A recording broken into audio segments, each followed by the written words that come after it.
The brochures sat there like taunts, bright, glossy paper promises of paradise, all palm trees, ocean spray, and smiling faces that didn't have mine. Hawaii, 14 days, Lauren said, flipping through the pages like it was a menu, her manicured nail gliding along the edge of a photo. Oceanfront villa, private chef, snorkeling every morning, and the luau on the beach. Her husband, Bradley, chuckled and passed a thick stack of printed reservations to his parents. "It's going to be paradise," he said, settling into the armchair like he already felt the sun on his back. They were all sitting in my living room, drinking coffee from my cups, talking about the trip, a family trip, like I wasn't even in the room. I watched Bradley's mother smile behind her mug. "We haven't had a real family vacation in years," she said. "This'll be the one the kids remember." I cleared my throat softly, a habit I picked up when I wanted to speak without sounding needy. "When do we fly out?" Lauren didn't look up. "Oh, Dad, you're not coming." She said it like it was obvious, like we'd all already agreed to this arrangement and somehow I'd missed the memo. I felt something tighten in my chest. "I'm not? It's just the flight, Dad. It's long, and the walking. You know how hard that is for you now." She gave me a sweet smile, one she'd perfected for customer service calls. "We just don't want to risk anything with your health. You'll be more comfortable here, watching the house." Bradley's father chuckled. "We'll send lots of photos. You'll feel like you were there." "You can live through us," his wife added, smiling like she thought that was generous. "Live through them." I nodded. "Of course, makes sense." No one noticed I didn't laugh. They left Thursday morning. I drove them to the airport in the SUV I bought Lauren 2 birthdays ago. She barely hugged me goodbye. No kiss on the cheek, no lingering touch of her hand. "Try not to mess up the kitchen, okay?" she said, pulling her rolling suitcase behind her. "Bradley wants to remodel it soon." I stood there, watching the automatic doors close behind them.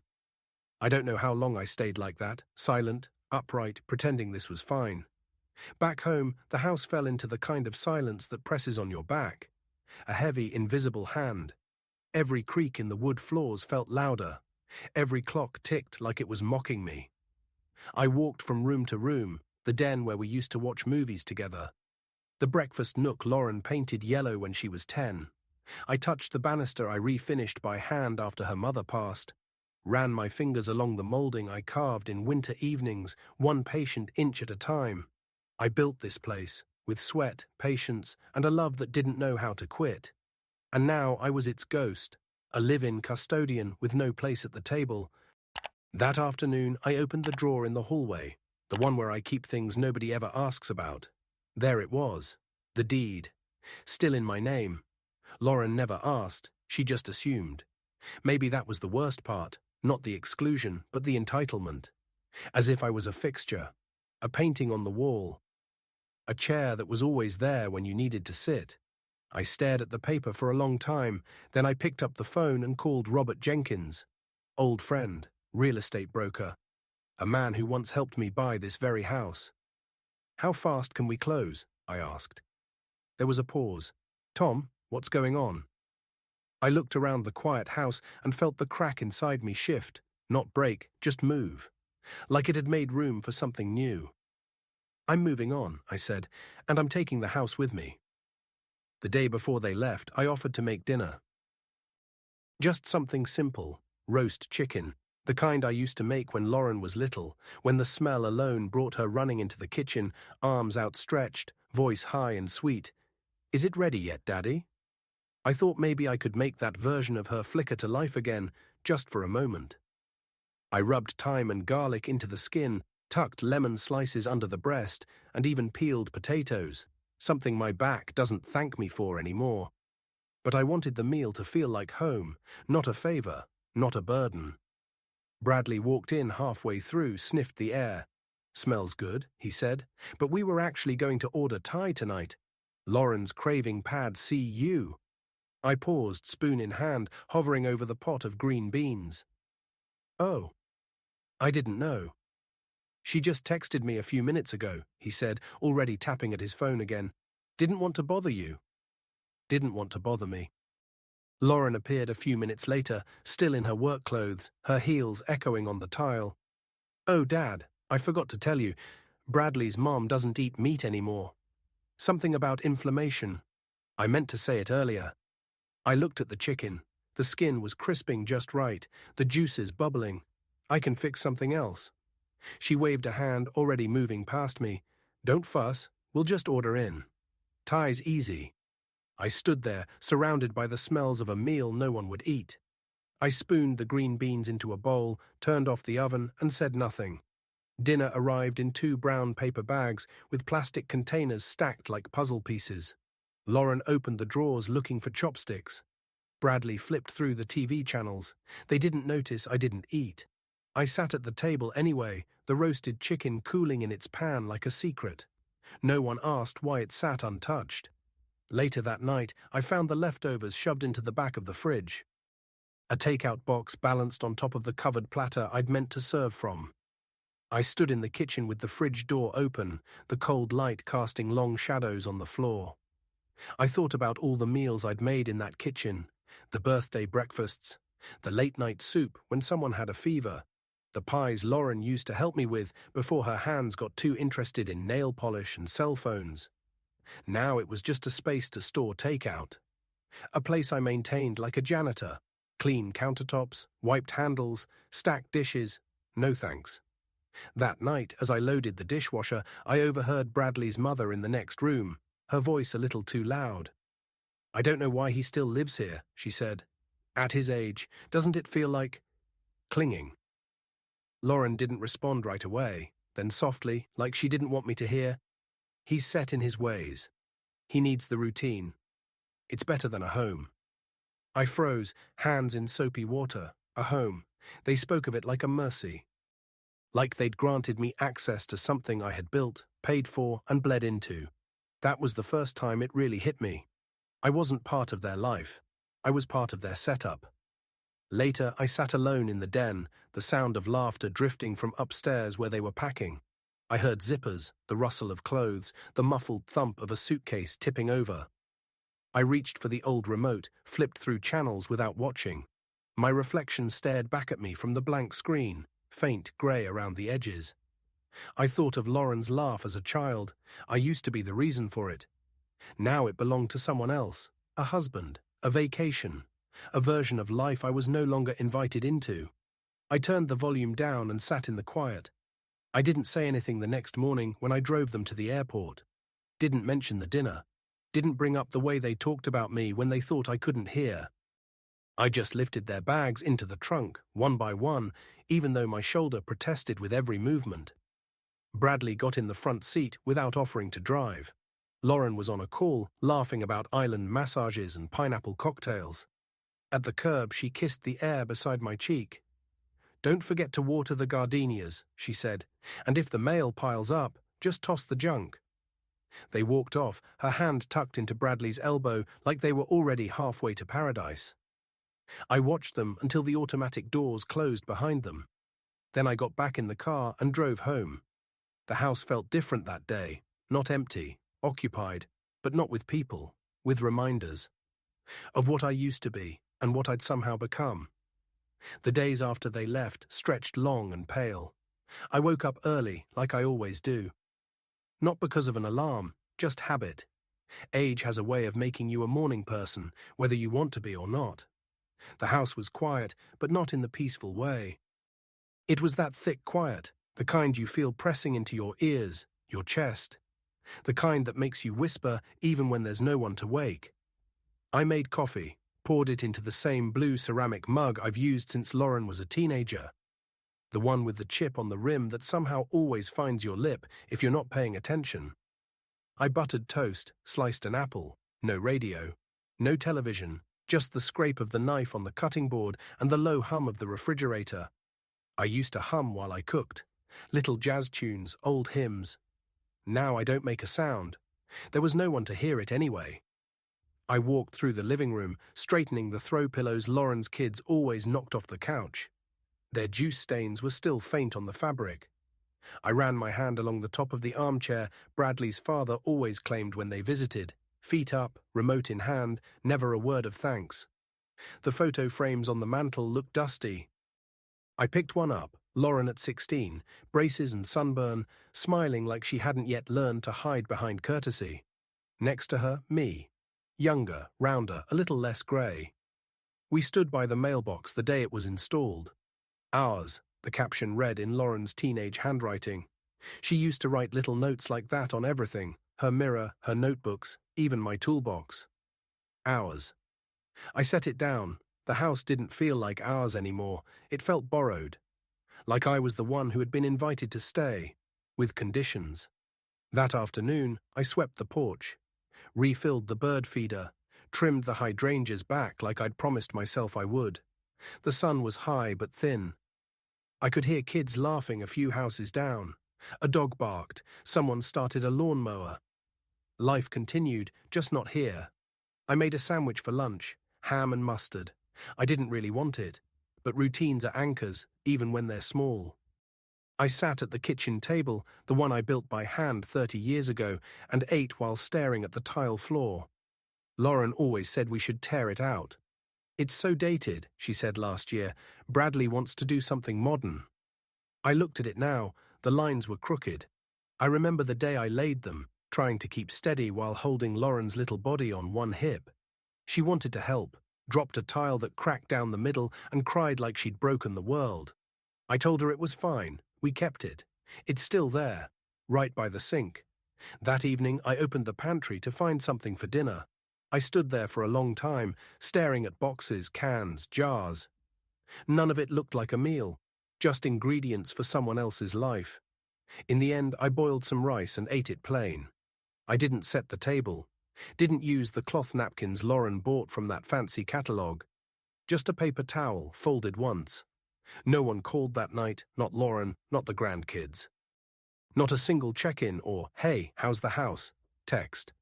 It was only day 2 of their trip, and I already felt erased. I wandered the hallway, stopping in front of Lauren's old bedroom. The door creaked the same way it always had. Inside, the bed was still made up the way she left it when she moved out at 23. Trophies on the shelf. A poster from a high school musical she starred in. "Annie, get your gun." She was luminous on that stage, her voice like sunlight through trees. I don't think she's sung in years. On her dresser was the small jewelry box I gave her when she turned 16. She left it behind, said it didn't match her aesthetic. That's what it's like, I suppose, to grow old in your own house.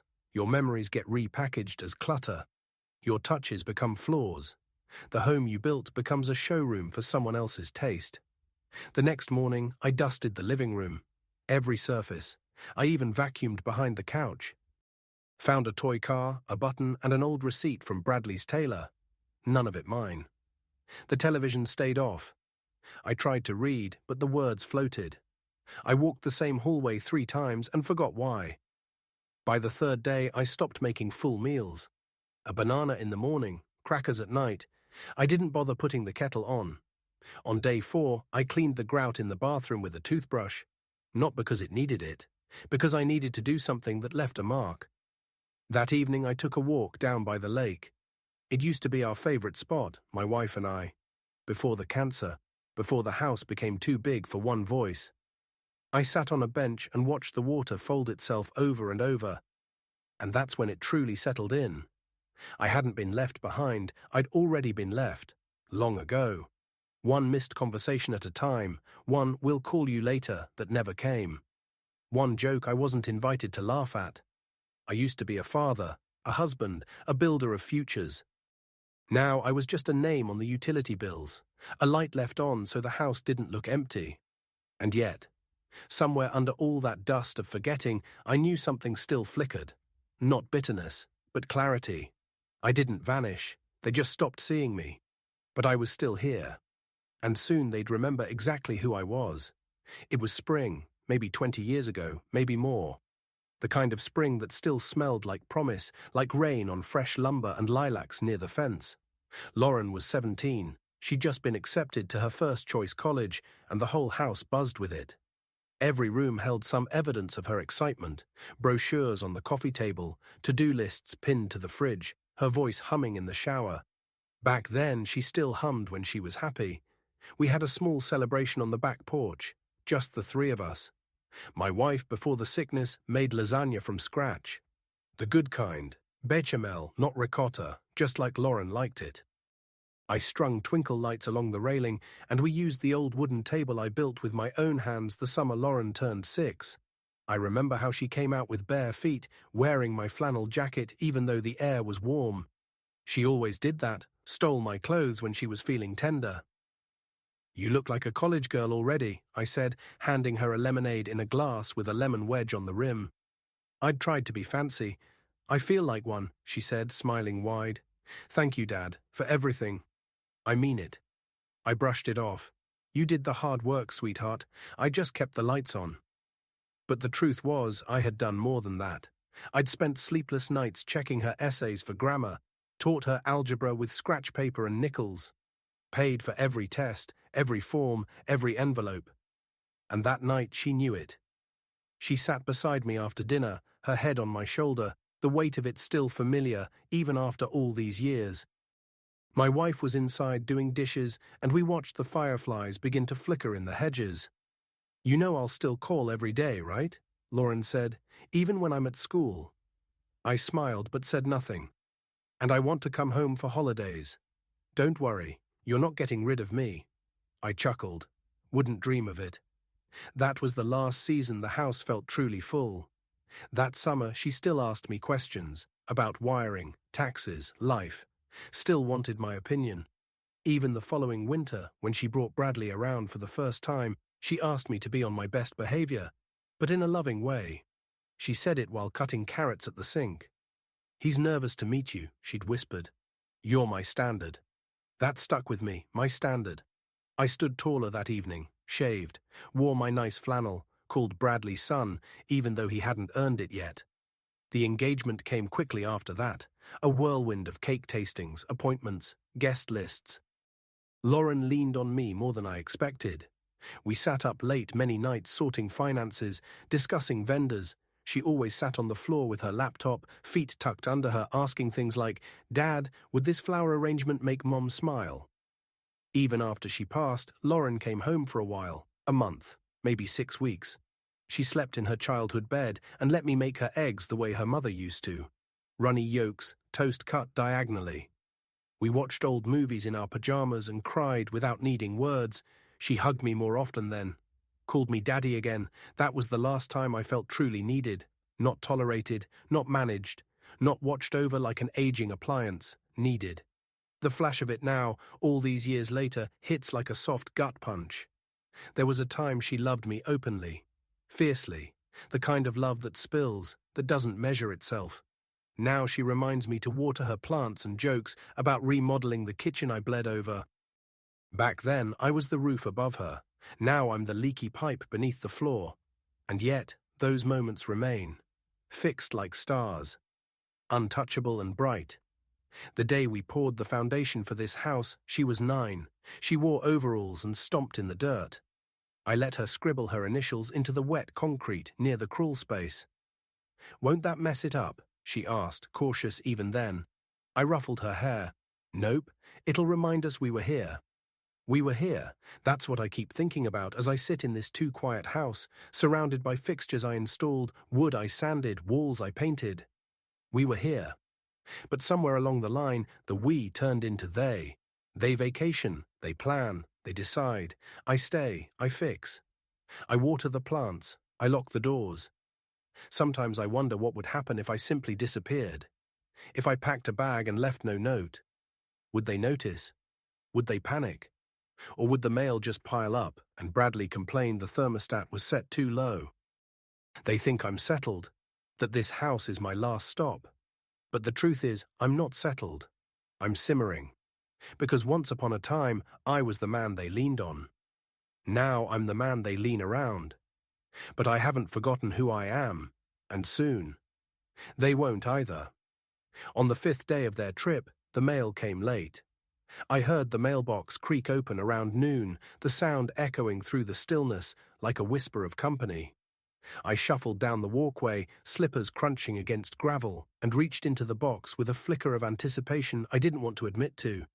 Maybe there'd be a postcard. A simple one. Wish you were here, signed with a heart and Lauren's loopy handwriting. Maybe the grandkids had drawn something, a crayon sun over a blue ocean, a scribbled, "Hi, Grandpa." Instead, there were catalogues, a bill from the power company, and a flyer for carpet cleaning.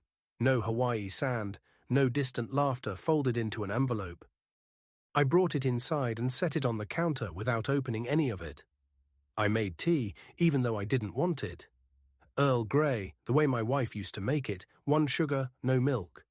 I set it next to the sink and stared at the wallpaper. That little leaf pattern she'd insisted on, outdated maybe, but soft. Familiar. By late afternoon, I started dusting the dining room hutch. It's not something I usually bother with, but the quiet had wrapped itself around me too tightly, and I needed movement, even meaningless. That's when I saw it. The birthday card Lauren gave me last year, tucked between 2 ceramic bowls, half forgotten.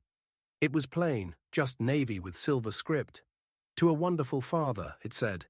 Inside, she'd written a short note. "You've given me everything. Love you always, Lauren." I stood holding it for a long time, my thumb brushing the ink like it might still be wet. Everything. Maybe she had meant it. Maybe somewhere under the planning and the Thai food and the casual dismissals, that love still flickered. Maybe she was just overwhelmed. Maybe the kids were distracted. Maybe, just maybe, they'd call soon. That night, I took extra care making dinner. Nothing fancy, just stew with biscuits from the freezer. The kind I used to make when Lauren came home from college and wanted something real. I even set a place at the table. Just one, but I used the cloth napkin. Lit a candle. It flickered as I ate. Halfway through the meal, my phone buzzed. I nearly dropped my fork. It was a text from Lauren. Finally, I opened it quickly, my chest lifting with something light and fragile. It read, "Hey Dad, quick cue. Did the package from Amazon arrive yet? I ordered some filters for the coffee machine. Should be there by Friday." I stared at it, read it twice. No, "How are you?" No, "We miss you." No photo of the beach. No mention of the trip at all, just filters. I set the phone down beside my plate carefully. The candle kept flickering. I didn't reply right away. I wanted to. I wanted to say, "I've been watching the mailbox like a child," or, "No, but I've been hoping for something else." Instead, I blew out the candle. The stew went cold. I washed the dishes without looking up. Later that evening, I sat in the armchair in the den, the one with the slightly frayed arm, where my wife used to rest her elbow while she read. I turned on the television, volume low. One of those travel shows came on, full of drone shots over turquoise water and smiling hosts holding coconuts. Hawaii, probably. I didn't turn it off. I just watched, eyes unfocused, the images passing over me like waves I didn't try to ride. That night in bed, I left the lamp on longer than usual. The card from last year sat on my nightstand. I'd brought it there, hoping it would mean more up close. It didn't. Hope, when it fades, doesn't go with a bang. It seeps. It slides out of you like breath into winter air, visible only for a moment before it vanishes. I turned out the light, rolled onto my side, and for the first time in a long while, I didn't dream of anything at all. The morning after the text about coffee filters, I didn't get out of bed right away. There was no point. The house didn't need me before noon. The plants were watered. The floors were clean. The mail would come late again. I stared at the ceiling, the little cracks near the corner where the plaster shrank years ago. I used to care. I would have patched it, repainted, even if no one noticed. Now I let it be. It was honest, and I was too tired to paint over truth anymore. I turned onto my side and let my hand rest on the cold spot where my wife used to sleep. Even after all these years, I still reached for her sometimes, especially now in this strange, soft kind of sadness that doesn't sting but sinks, the kind that seeps into your joints and settles behind your ribs. When I finally stood, my knees complained. My back made a sound, but the ache wasn't just physical, it hadn't been for a long time. I moved through the house like I was walking underwater, everything heavier than it should be, the spoon, the mug.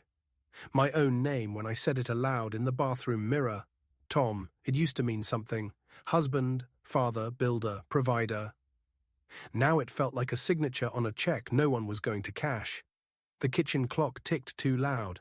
I poured cereal into a bowl and let it go soggy while I stood at the window. Outside, the hydrangeas drooped. The mailbox door hung open. Something inside me wanted to close it. But I didn't move.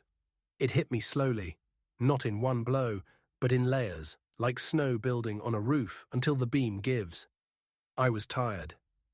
Not the kind of tired you fix with a nap or a strong cup of coffee. The kind of tired that lives in your bones. That turns your voice into a whisper before you've even spoken. The kind of tired that makes you forget how it felt to be someone people needed.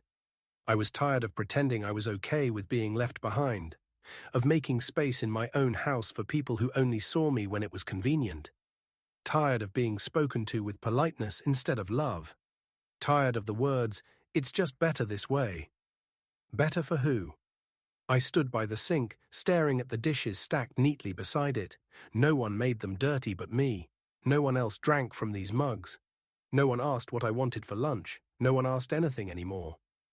At some point, and I don't remember when, I'd stopped being consulted and started being managed. My opinions became old-fashioned. My questions were sweet. My presence, helpful. But not essential, not loved, just tolerated. They didn't say it outright. It was worse than that. They said it in small ways. In the way Lauren texted instead of called. In the way Bradley addressed me like a tenant, not a father-in-law. In the way the grandkids always looked up from their screens just long enough to offer a smile they didn't mean. I kept thinking maybe it would change. That one day Lauren would call just to hear my voice. That the kids would ask about my stories. That Bradley might offer a beer and sit with me like equals. But it never came. Hope had turned into a kind of muscle memory, reaching out just to touch air. Around noon, I found myself in the garage, staring at a shelf of tools I hadn't used in years. I used to fix everything: the garbage disposal, the siding, the rusted hinge on the screen door. Lauren would stand beside me in overalls and ask, "What's that do, Daddy?" Now she hired people, had apps for everything. Forgot I still remembered things that YouTube couldn't teach. I sat on the workbench and closed my eyes. The hum of the freezer, the smell of oil, the cold from the cement creeping into my legs. And I thought, really thought, about what it meant to disappear while still breathing. To be erased in small, polite gestures, to be spoken about like a problem, never a partner. To be told you're too old to fly. That line. It came back all at once. You're too old to fly. Not, we want you with us. Not, we'd love to have you there. Just, watch the house, feed the cat, stay put. It wasn't even cruel. That's what made it worse. If they'd yelled, if they'd said something sharp, I'd have something to push against. But this was soft dismissal, a velvet rope between me and the life they were still building. I sat there until my legs went numb. Then I went inside, lay on the couch and pulled a blanket over my chest. It smelled like dust and detergent, like something long folded and rarely used, like me. And I thought, for the first time without fear, maybe this was it. Maybe this was how it ended. Not with shouting, not with a door slamming, but with a soft sigh. And no one listening. It happened quietly, not like a revelation, not a lightning bolt, more like the steady lifting of a fog that had been there so long I'd stopped noticing it. I was sitting in the den, late afternoon light bending through the blinds. It painted long golden bars across the carpet, stripes of a day almost done. I'd sat in that same chair for years, reading the paper, watching the news, dozing after dinner. It had become my corner, my place. And maybe that was the problem. Everything I touched in this house had a groove, a routine, a familiar reach. The remote sat in the same spot. The stack of coasters, the faded quilt on the armrest. I moved through the house like a shadow that belonged to the furniture. That day, I reached for the blanket, then paused. I looked around. Every object in that room, the chairs, the lamp, the bookshelf I built, had been put there by my hands. Bought with money I'd earned, fixed when they broke, dusted more times than I could count. And yet I no longer felt at home. The living room wasn't mine, not really. It was a waiting room, a place I was permitted to keep warm, a holding space between everyone else's plans. I stood up slowly, my knees cracking, walked to the hallway, opened the small drawer in the sideboard, the one that held old birthday cards, expired coupons, extra batteries. And there it was. The deed, crisp, unfolded, tucked into a manila envelope like a secret I'd been carrying inside the walls. My name, printed clearly. Tom Whitaker. No cosigners, no asterisks. Not Tom, father of Lauren. Not Tom, temporary occupant. Just me. This house was mine. It had always been mine. I stared at that paper for a long time, the way you look at something sacred, not because of what it's worth, but because of what it means. It wasn't about revenge, or anger, or even sadness. It was about truth. I had been erased, gently, quietly, by the people I'd given my life to. They'd rewritten the story of this house without me in it, and I'd let them. I let myself become part of the background, waiting for a role that would never be offered again. But holding that paper, I felt something stir, small but steady. A spine straightening, a breath drawn fully. This was mine, not the granite countertops Lauren wanted to replace, not the pantry she joked about finally modernizing, not the kitchen that Bradley wanted to open up, the kitchen where I'd held my wife's hands while the cancer pills sat unopened on the table, where I'd braided Lauren's hair before her first day of third grade because her mother couldn't that morning, where I'd made eggs in the middle of the night for my son-in-law when he'd drunk too much at his own birthday party. My hands had touched every surface in this house, but lately all they touched were light switches and thermostat dials. Caretaker. That's what I had become. But I didn't want to take care of what no one valued. I didn't want to be trusted with the plants, but not the memories. They had left me behind with a to-do list. But I wasn't a line item. I was the reason the list existed in the first place. I folded the deed carefully, slid it back into the envelope. And I didn't smile. I didn't cry. I just stood still for a moment and let the silence change shape. It didn't press on me anymore. It waited.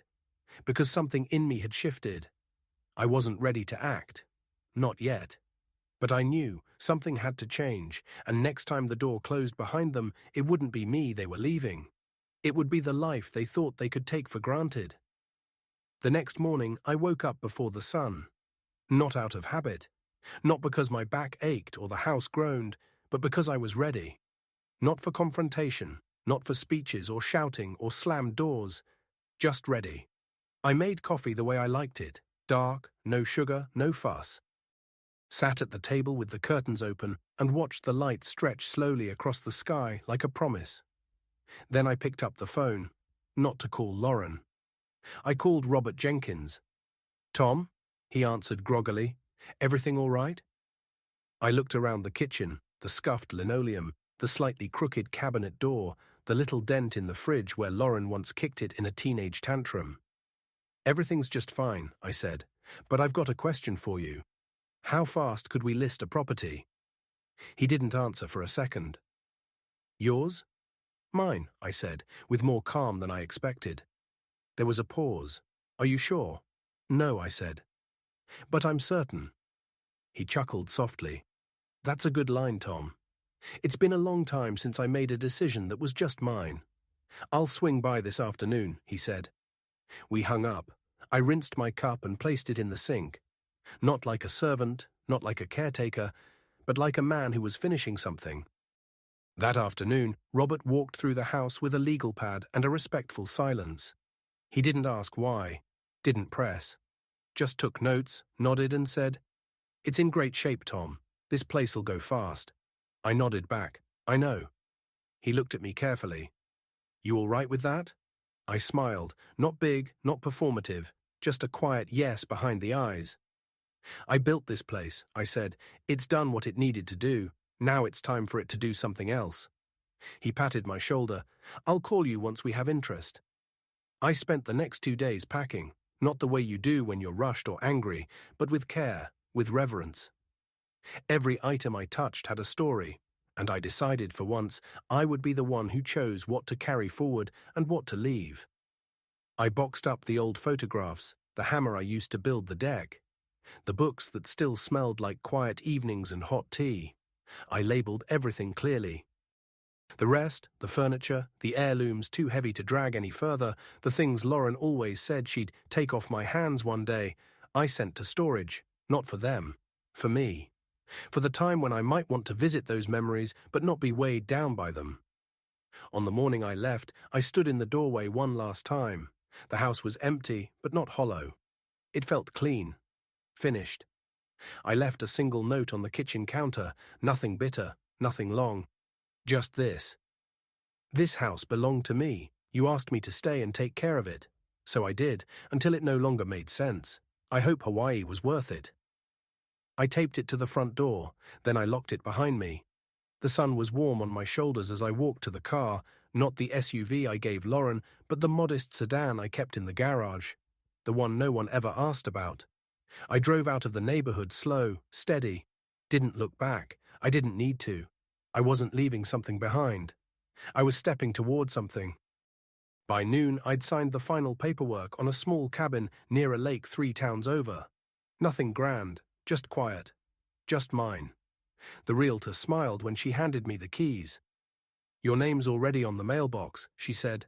I turned them over in my hand, feeling the cool metal and the weight of a beginning.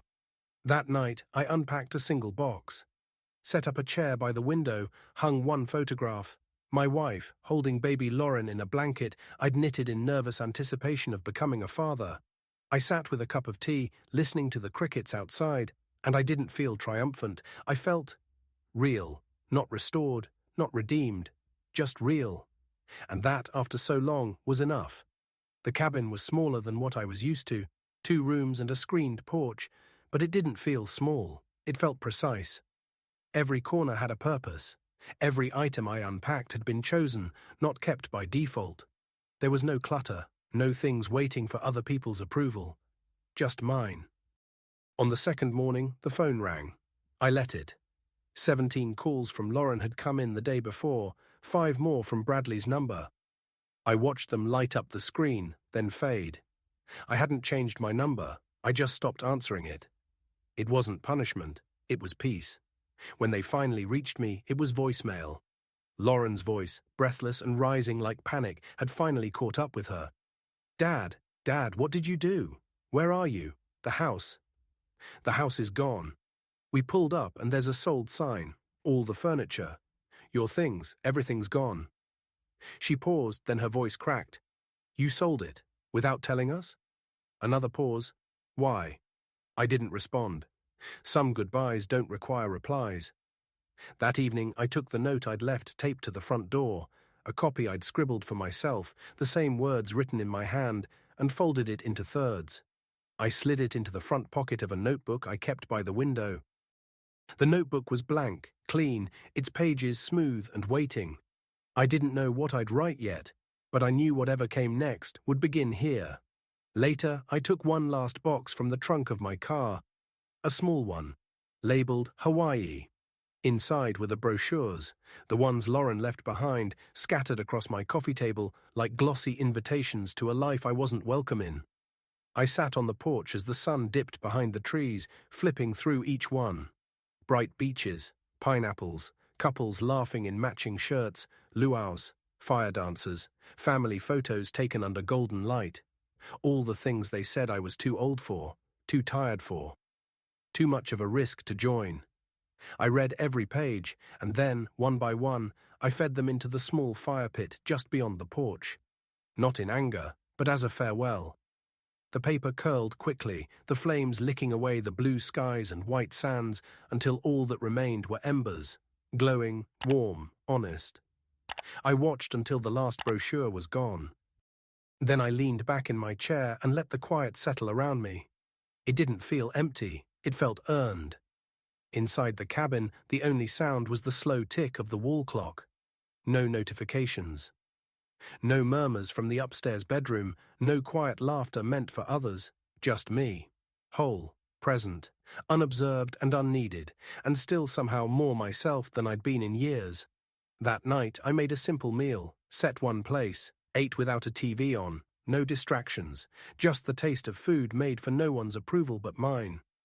When I finished, I washed the dish, dried it carefully, and returned it to the shelf. A small gesture, but it meant something, because I wasn't waiting anymore. Not for a call, not for an invitation, not for recognition from people who only ever noticed what I could do, not who I was. This quiet evening in a house with my name on the mailbox was enough, more than enough. And as the wind rustled the trees and the stars emerged above the lake, I knew. They may have left me behind, but I had left something behind too. My waiting, my asking, my need for permission. That was the real goodbye. Mornings are slower here, not sluggish, just unhurried, like the day knows it doesn't have to prove anything. The sun climbs across the lake in a long golden stretch, dappling the water like warm hands smoothing a quilt. I sit on the porch most days now, coffee in hand, the same blue mug I brought with me, chip and all. There's no rush, no chores that can't wait, no calendar filled with errands that aren't mine. Just time, mine, finally. The cabin is quiet, but not lonely. It creaks when the wind moves through the pine trees. The floor hums when I walk barefoot to the kettle.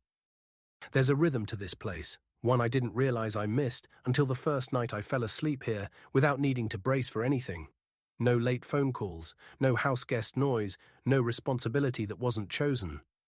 Some nights I hear loons calling across the water, and I feel a strange kind of fullness. Not joy exactly, something gentler. Like being whole.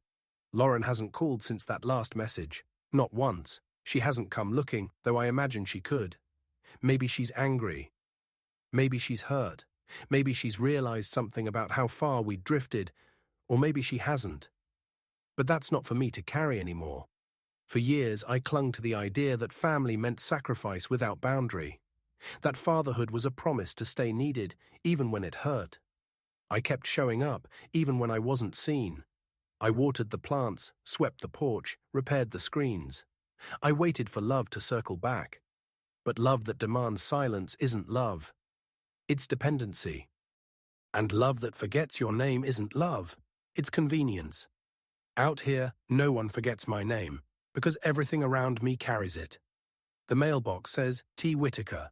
The bank account, the deed, the lease on the storage unit that holds what I chose to keep. All of it is mine. Some afternoons I go down to the little dock behind the cabin. I sit with my feet dangling over the edge, watching the minnows flicker in the shallows. I bring a book sometimes, other times just myself. One evening I found an old photograph tucked inside the copy of To Kill a Mockingbird I'd packed. Must have used it as a bookmark years ago. It was Lauren, 7 years old, missing her front teeth, grinning at the camera. I was beside her, holding her up in the air like she weighed nothing. We were both laughing, caught mid-laughter, our heads thrown back, sun on our faces. I looked at it for a long time. Then I placed it on the mantel above the small fireplace, next to a rock my wife once found on a camping trip, smooth and heart-shaped. Not to mourn it, but to honor it. I don't hate Lauren. I don't need her to apologize. What I needed was to stop asking for space in a life that no longer had room for me. And in doing so, I found something more sacred than apology. I found peace. There's strength in walking away without slamming the door. Strength in saying no more, without raising your voice. Strength in building a new life, not out of spite, but out of stillness. A kind of triumph that doesn't parade, it just endures. Some days I think she'll call. Maybe one day she will. And I'll answer if I feel like it. Not to punish, but to remind us both that love offered freely carries more weight than love demanded. But today, I will sit on my porch, sip my coffee, feel the breeze roll off the lake, and smile. Not because I got even, but because I finally got free.